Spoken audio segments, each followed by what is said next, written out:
Welcome, Bear fans, to the Bearcast up here on a Thursday night with Jason Miller. We got a big game tomorrow night. The Bears are traveling up to Columbus Catholic up in Waterloo. Played them twice last year. Bears find themselves in a different spot than ever before, being 0-2, playing this really, really difficult schedule.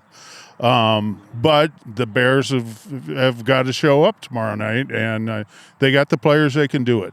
Yeah, there's a lot of, as you know, the numbers this year have been, there haven't been this many players from 12 to 9, 9 to 12, however you want to say it, as far as number of kids in a long time. And there's a lot of talent there. Specifically, they've got depth at the offensive line position. They've got depth at the skill positions that, as it begins to build on, Mike, they start to see, okay, they're only an 8-game season. 2 of them are done. We got to start building, and I think they will. Yeah, and, Williamsburg is now number 1 in 3A.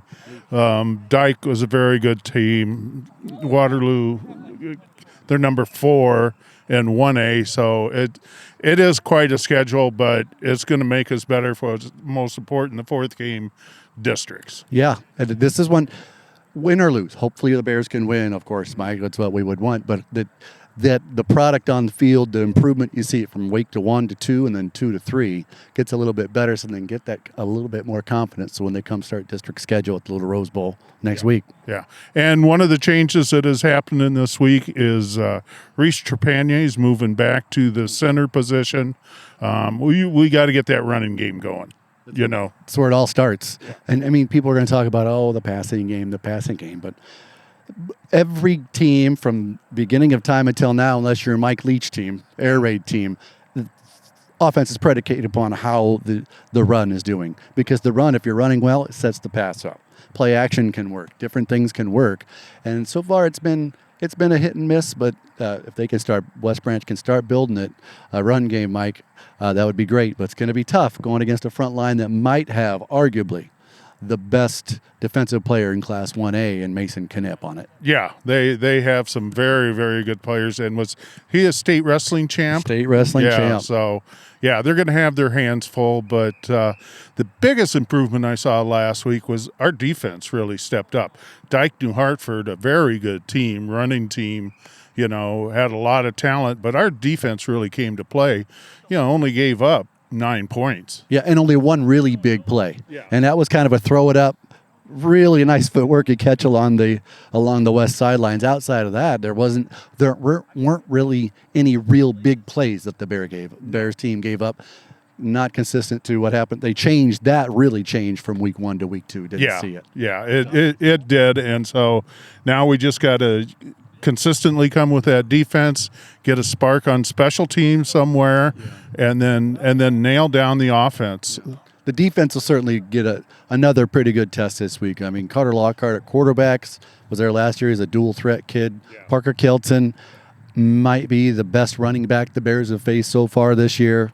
Nick Merrifield's a good receiver. They throw it all over the yard. They put up a lot of points. But the Bears have been pretty decent on defense when they needed to be. It's going to be fun. Well, and ironically, this is the 4th time we've played them in like 18 months. We played them in the playoffs. 3rd time in 371 days. Yeah, in 2022. Played them twice last year.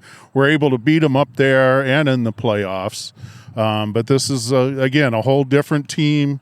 So it's going to be an interesting game, but one that the Bears really need to show some consistency. And I think that some of the youth that's part of this team doesn't understand it. They don't really see what's happened yet.